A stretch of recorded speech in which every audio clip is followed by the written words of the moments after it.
믿는 사람에겐 우연한 일은 없습니다. 모두가 하나님의 계획 속에 있는 줄 믿습니다. 현재는 불행해요. 오늘 힘들어요. 오늘을 감당하기가 너무 어려울 수 있어요. 그러나 이 어려움, 이 힘든, 또 이 실수, 실패를 통하여 하나님은 미래의 새 일을 계획하고 계시다. 여러분, 새 인생이 될 겁니다. 새 날을 맞이할 거예요. 새 부대가 될 것이고 새술이 되는 축복이 있을지어다. 예수님과의 만남, 성도 여러분, 하나님의 기이한 도우심에는 여러분 굉장히 축복된 만남이 있어요. 그 만남, 예수님과의 만남은 책망이에요? 회복이에요? 회복이에요. 예수님은 내가 아무리 죽을 죄를 졌어도 예수님은 채찍적인 만남을 주지 않습니다. 예수님은 상처를 후벼 파는 만남을 하지 않습니다. 예수님은요, 회복의 만남, 사랑의 만남, 풀림의 만남, 다시 일어서는 기회의 만남, 축복된 만남이 되는 것입니다. 성경의 많은 인물들은 위대한 일을 했기 때문에 성경에 기록된 것이 아니라 성경의 인물, 영적인 인물들은 예수님과의 만남에서부터 시작된 것이에요. 예수님과의 만남을 저는 뭐라 그럴까요? 소리, 보이스를 들은 거예요. 어느 보이스를 들은 거예요? 하늘의 소리를 듣는 은혜가 있을지어다. 땅의 소리가 있고 하늘의 소리가 있어요. 우리가 예배합니다. 우리가 찬양합니다. 우리가 옆 사람을 축복합니다. 믿음의 얘기를 합니다. 오늘 기도를 합니다. 여러분, 이것은 땅에서 내가 하는 소리지만 땅의 소리가 아닙니다. 우리의 모든 하나님께 하는 보이스가 상달되어 하나님께 올라가고 있는 것입니다. 하나님은 받으시고 고개만 끄덕이시고 잘했다 하시는 분이 아니라 하늘문을 여시고 늦은 비와 이른 비에 축복의 은혜를 들려주시는 것입니다. 오늘 하늘에서 내려오는 하늘의 소리가 들리는 은혜가 있을지어다. 하늘의 소리, 택한 자의 이름을 불러주신다. 하나님을 만난 사람에게는 축복이 있는데 하나님이 이름을 불러주세요. 아브라함아, 아브라함아, 모세야, 모세야. 오늘 하나님이 여러분 당신의 이름을 불러주십니다. 주님은 내 이름을 알고 계세요. 주님은 나를 알고 계세요. 내 체질을 알고 계시며 내 성향을 알고 계시고 내가 지금 처한 좌표를 알고 계시고 내 스탠스를 알고 계세요. 내 의지도 알고 계세요. 그 하나님이 오늘 내 이름을 불러주신다. 하늘의 소리를 듣는 자가 비상하게 되리라. 하늘의 소리를 듣는 자가 비상하게 되리라. 오늘의 여러분 이야기의 말씀의 이야기는 여러분 굉장히 특징 있는 사람입니다. 실패한 사람이에요. 성경에서 실패한 두 사람을 꼽으라 그러면 저는 두 사람 다 라임이 같아요. 피로와 폴입니다. 한 사람은 베드로고 한 사람은 사도 바울이에요. 베드로가 실패한 거 기억하시죠? 빈배, 그리고 나중에 계집종 앞에서 3번 주님을 부인하고 그리고 망신당하고 하지만 주님이 이렇게 다시 한번 그 기회를 줬죠. 두 번째 오늘 인물은 누구냐 하면은 여러분 바울이라는 인물입니다. 살기가 등등했어요. 왜냐하면 이 사람으로서는 예수님을 따라다니는 사람들을 잡아서 예수님을 따라다니는 제자들의 씨를 말리는 것이 자기가 하나님을 섬기는 예로 알았어요. 자기가 하나님을 경배하는, 자기가 하나님 일을 하는 가장 거룩한 사람인 줄 스스로 믿고 있어요. 그래서 그는 다메스커스에 가서 다마스커스에 도망간 예수님의 나머지 제자들을 잡으러 영장을 갖고 가는 것입니다. 공무집행이에요. 그러니 공무집행하는 그를, 기세등등한 그를 누가 말릴 수가 있겠습니까? 그런데 갑자기 그 길에 다마스커스 가까이 가는데 빛이 확 비치면서 이 사울이라는 청년의 길을 딱 막는 겁니다. 누군데 내 길을 막습니까? 누군데 내 길을 막습니까? 사울아, 사울아 하면서 사울의 이름을 2번 불러주면서 시작합니다. 사도행전 9장 4절부터 5절의 말씀인데요. 우리 이 말씀을 다 같이 사울아, 사울아, 내가 어찌하여 나를 핍박하느냐 하시거늘 대답하되 주여 누시니이까 가라사대 나는 내가 핍박하는 예수라. 사울아, 사울아, 사울아, 사울아, 왜 나를 핍박하느냐라는 말씀이에요. 네가 왜 나를 핍박하느냐? 당신은 누구십니까? 나는 네가 핍박하는 예수라. 깜짝 놀랍니다. 예수, 첫째는 예수님은 이미 십자가에서 죽었잖아요. 나무에 달려서 저주받아 죽었습니다. 끝이에요. 루머, 그냥 말이 오가고 있는데 그가 부활했다 살아났다는 말들은 예수님의 그 나머지 무리들, 제자들이 퍼뜨린 무리라 해서 그걸 뿌리 뽑으러 가는 거잖아요. 또 예수라는 이름은 사울에게는 어떤 이름이에요? 미워하는 이름입니다. 저주받은 이름이에요. 그 이름을 지우고 싶은 이름이에요. 왼수된 이름이에요. 그런데 그가 나타나 자기의 길을 막고 네가 핍박하는 예수라 그러는 것입니다. 여러분, 이 길에서 사울은 자신을 부른 하늘의 소리, 자신의 이름을 불러준 하늘의 소리에 완전 깨어지고 박살나는, 그래서 사울이 바울되는 위대한 전환점을 갖게 되는 것입니다. 성도 여러분, 첫째, 하늘의 소리가 들려라. 신약 성경의 많은 부분에 사도 바울이 서신서를 썼죠. 그 서신서를 읽어보십시오. 거기에 나타난 모든 바울의 외침은 땅의 소리가 아니라 하늘의 소리입니다. 주님이 갈릴리에서 베드로를 부릅니다. 요한의 아들 시몬아, 요한의 아들 시몬아, 네가 나를 사랑하느냐. 당시 예수님의 음성을 들은 베드로는 땅의 소리를 버려버립니다. 땅의 소리를 끊어버립니다.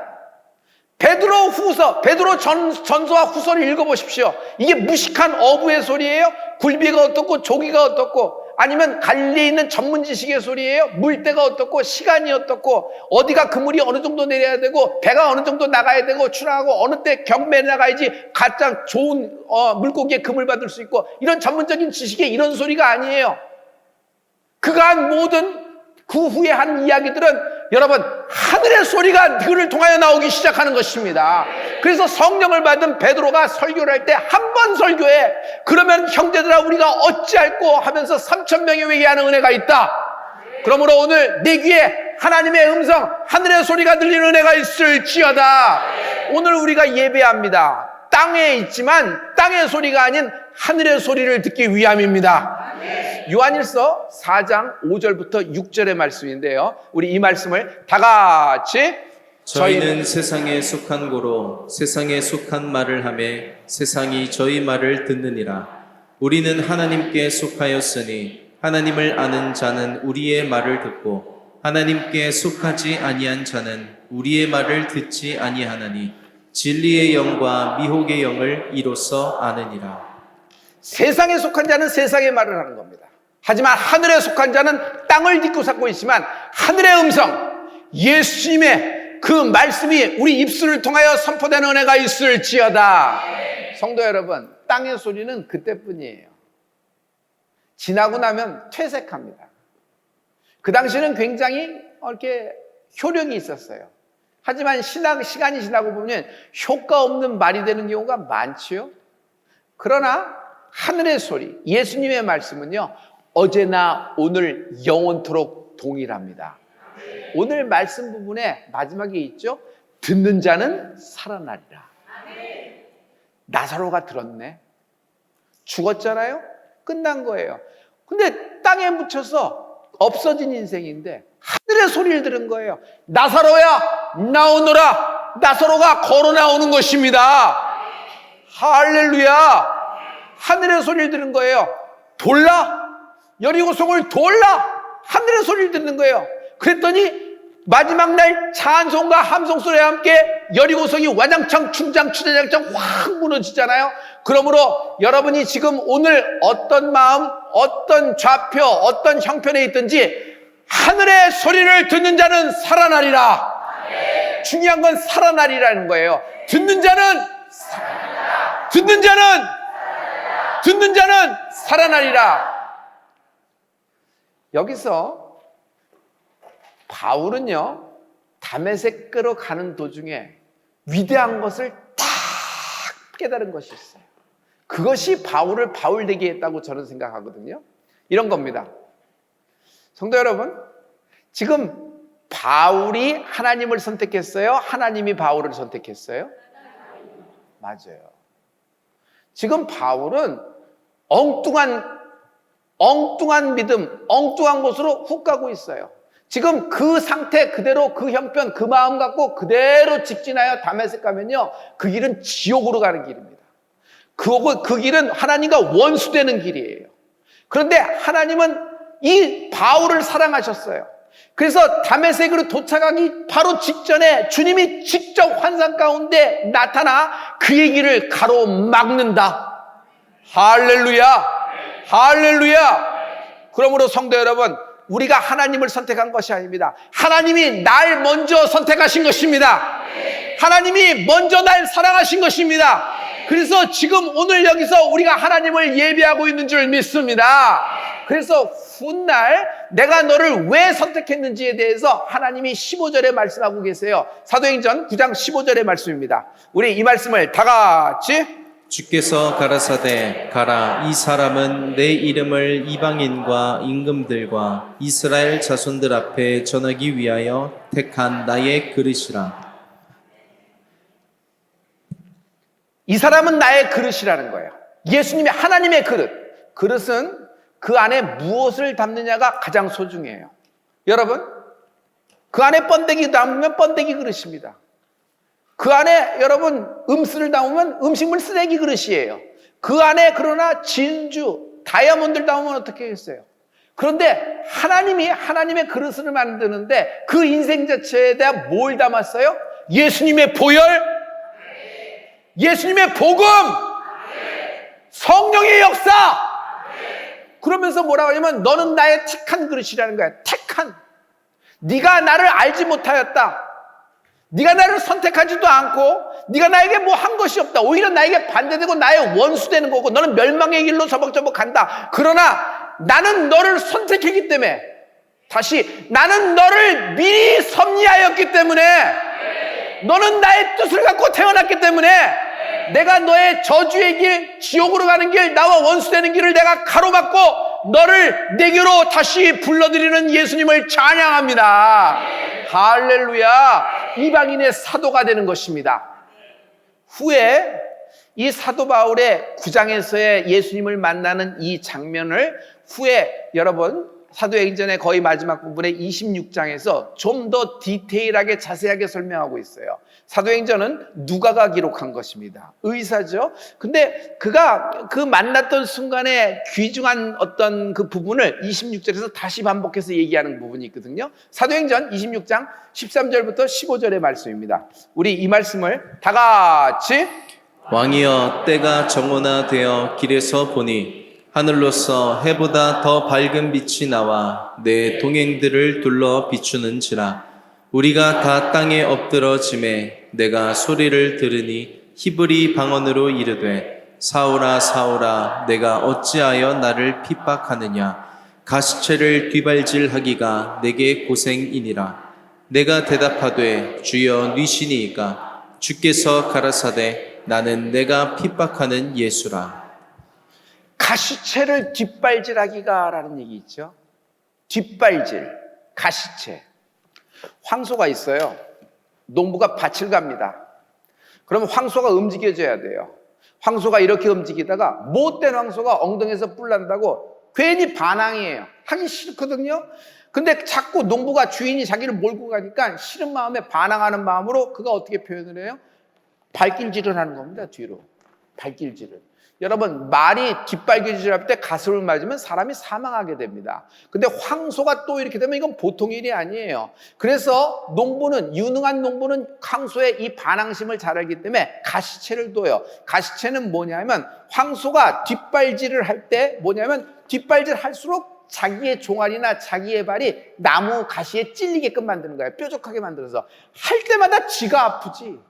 할 때마다 지가 아파요. 사울아 사울아, 너는 지금 날 위해서 열심을 내고 뭔가 거룩한 일을 하고 나를 가장 잘 섬기는다는 마음으로 다메섹에 가서 예수님의 마지막 제자들을 확 싹쓸이해서 다 잡아가려고 하는데 너 그 모든 일이 헛발질이라는 거예요. 가시체, 헛발질이라는 거예요. 성도 여러분, 우리가 인생을 살 때 하나님의 섭리를 모르면, 하나님의 계획을 모르면은 그냥 내가 원하는 삶을 사는 것입니다. 내가 원하는 삶이 뭐예요? 헛발질 인생이라는 거예요. 나는 잘 살았습니다. 나는 수고하고 열심히 살았습니다. 그러나 인생 가운데 땅에서 잘 사는 겁니다. 우리가 이 땅에 태어난 건 이 땅에서 잘 살고 이 땅에서 뭔가 보여주기 위해서 사는 것이 아니라 하나님의 나라가 나의 인생 가운데 임하는 은혜가 있을지어다. 내 인생을 통하여 예수님의 복음, 내 인생을 통하여 하나님의 나라를 드러내는 하나님의 뜻과 합해지는 인생이 되는 축복이 있을지어다. 할렐루야. 그것이 아니면은 아무리 사람들의 입에 위인이, 아무리 사람들의 입에 성공적인 삶을 살았다고 하더라도 여러분 훗날 지나가서 마지막 날 하늘나라에 딱 가서 볼 때 헛발질 인생이 되는 것입니다. 이 헛발질되는 인생, 사도 바울은 그동안 많은 헛발질을 했어요. 그때마다 주님이 개입하셔서 그를 깨닫게 하려고 했으나 사도 바울은 들리지가 않았던 거예요.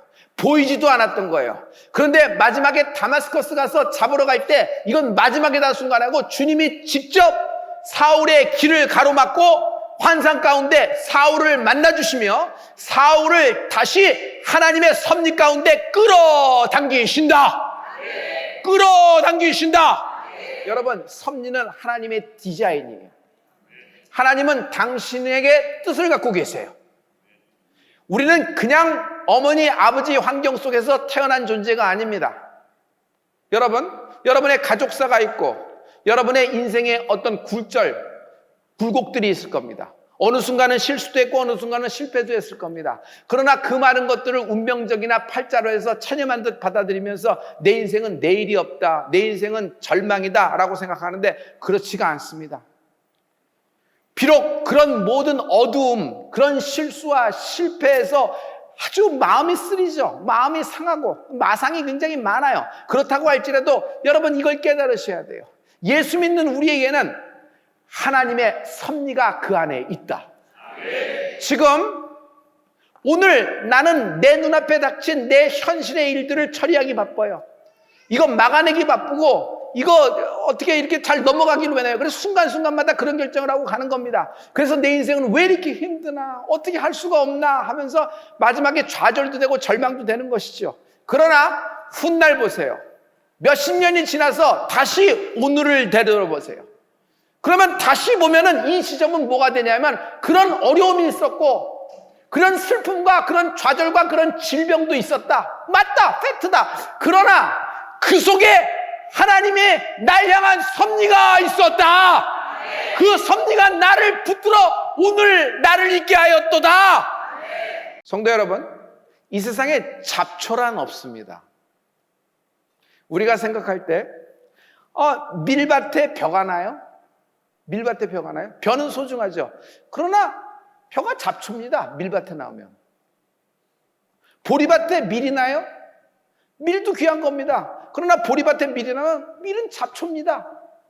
아무리 귀한 산삼이라 그래도 엉뚱한 곳에 심겨져 있고 엉뚱한 곳에 나면 잡초밖에 되지 않아요.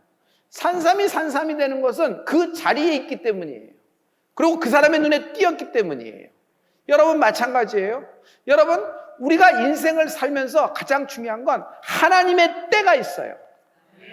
그리고 하나님의 그 장소가 있어요. 그리고 당신이 하나님의 사람인 줄 믿습니다. 하나님의 때에 하나님의 사람이 하나님의 장소에 있으면 하나님이 역사하시는 것입니다. 오늘 하나님의 섭리를 재발견하는 은혜가 있을지어다. 성경에 나를 본받으라 하는 분이 있어요. 나를 본받으라. 이야, 어떤 분이길래 나를 본받으라 얘기할 수 있나 생각하는데, 첫째, 예수님이 나를 본받으라 그래요. 우리 예수님을 본받는 은혜가 있을지어다. 두 번째, 나를 본받으라는 인물이 있어요. 예수님이 나를 본받으라 할 때는 우리는 이해가 됩니다. 그런데 이건 사람이 나를 본받으라 그런 거예요. 그게 누구냐 하면 사도 바울이에요. 고린도전서 11장 1절의 말씀입니다. 우리 고린도전서 11장 1절을 우리 다 같이, 내가 그리스도를 본받는 자 된 것 같이 너희는 나를 본받는 자 되라. 자신을 본받는 자 되라. 자기가 잘해서 자기가 어떤 그래도 우월하고 뭐 이렇게 라이센스가 많고 남들이 보기에 이력과 뭐 어카데믹 커리어라든지 내세울 것이 많은 출생의 어떤 자랑스러운 후광과 이런 병풍이 많아서 이렇게 본받으라 이런 얘기가 아니에요.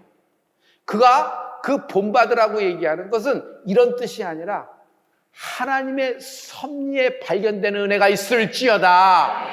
할렐루야. 바울은요, 예수님을 만난 이후 후회가 없는 삶을 삽니다. 후회가 없어요. 자신은 후회가 없어요. 왜? 하나님을 발견했기 때문이에요. 예수님을 발견했기 때문이에요. 아, 내가 태어난 이유는 이방인에서도 하나님의 그릇이 되는구나 하면서 그 인생에 자기 인생을 다 집어넣습니다. 사람이 왜 후회라는 줄 아세요? 현실이 만족스럽지 못하기 때문에 후회라는 겁니다. 현실에 불만과 불행이 가득합니다. 그건 뭐냐면 과거의 어떤 좌표, 과거의 어떤 사건 때문에 나의 현재가 이렇게 삐뚤어졌다고 생각하는 거예요. 그래서 나의 현재가 이렇게 불행한 것은 과거로부터 비롯됐다. 그래서 나는 과거를 후회한다는 얘기입니다. 그러나 예수 믿는 사람은 과거를 후회하지 않아요. 과거에 우리에게 실수가 있고 자이든 타이든 이뤘던 실패가 있습니다. 내가 실수한 것이 있고 또 타에 의해서 내가 인생이 참 꼬인 것도 있어요. 그럴 때 남자가 느끼는 게 뭐예요? 억울함입니다. 억울해. 너무 억울하는 거예요. 또 하나 남자가 뭘 느껴요? 수치심을 느껴요. 모욕감을 느껴요. 그런데 아무리 얘기해도 사람들이 자기 얘기에 귀를 기울이지 않고 모든 것이 이렇게 끝났으면 그냥 너무 억울해서 살아갈 희망이 없고 참 힘듭니다. 그래서 그 과거 지점에 너무 억울하고 너무 수치하고 또 자기가 자기 실수로 인해요, 자기 잘못된 선택으로 인해요 이렇게 여러 가지 기업과 인생에서 또 여러 가지 뭐 찾아오는 것들이 이렇게 많잖아요. 한계를 많이 부딪힙니다. 그럴 때 과거에 대해서 굉장히 곱씹으면서 막 어려움을 겪고 있어요. 그러나 믿음을 갖고 있는 사람인 우리는 어떻게 봐야 돼요? 과거의 실패, 현재 나가는 실패, 현재 자이든 타이든 뒤집어 쓰든 모든 쓰레기 같은 나의 인생, 그러나 이 고난은 장차 나에게 나타날 하나님의 큰 영광과 좋게 비교할 수 없도다. 나의 끝은 좋아질 것이다. 나의 끝은 하나님의 영광으로 드러나게 될 것이다. 할렐루야. 로마서 8장 28절부터 30절은 오늘 말씀의 최종 결론입니다. 우리 다 같이 우리가 알거니와 하나님을 사랑하는 자 곧 그 뜻대로 부르심을 입은 자들에게는 모든 것이 합력하여 선을 이루느니라. 하나님이 미리 아신 자들로 또한 그 아들의 형상을 본받게 하기 위하여 미리 정하셨으니 이는 그로 많은 형제 중에서 맏아들이 되게 하려 하심이니라. 또 미리 정하신 그들을 또한 부르시고 부르신 그들을 또한 의롭다 하시고 의롭다 하신 그들을 또한 영화롭게 하셨느니라. 여기 미리 정하신 자, 미리 정하신 자, 미리 택하심을 입은 자, 미리 아신 자. 사울이 먼저 알았나? 하나님이 사울을 먼저 아셨죠? 할렐루야. 섭니다. 하나님의 디자인이에요. 여러분, 우리가 아무리 치고 아무리 그렇더라도 여러분, 하나님이 나를 미리 정하셨습니다. 이세의 아들 중에 가장 막내 다윗을 하나님이 예선하셨다 그랬어요. 미리 아신 거예요. 그가 이런 기질이 있고 이런 기질이 있고 얼굴이 잘생기고 키가 커서 그런 거 아니에요. 그냥 그가 초라한 말제 열애된 인생이었을 때 하나님은 미리 다윗을 예선하셨다. 하나님의 디자인이에요. 오늘 하나님의 섭리가 날 향하고 있다. 성도 여러분, 미리 정하셨다. 미리 정하셨다. 하나님이 나를 미리 정하신 거예요. 미리 선택하셨어요. 지금 현재 당하고 있는 고난과 실패, 어떤 자기의 자책하는 경우가 있을 거예요. 자책, 너무너무 자책되는 경우가 있을 거예요. 그래서 그것 때문에 마음 아파하는 성도, 그리고 또 투사, 저 사람 때문에 저 사람 때문에 하는 사람도 있을 거예요. 그렇지만 성도 여러분, 여러분 인생은 바뀔 수 있습니다. 섭리는 하나님의 기이한 도우십니다.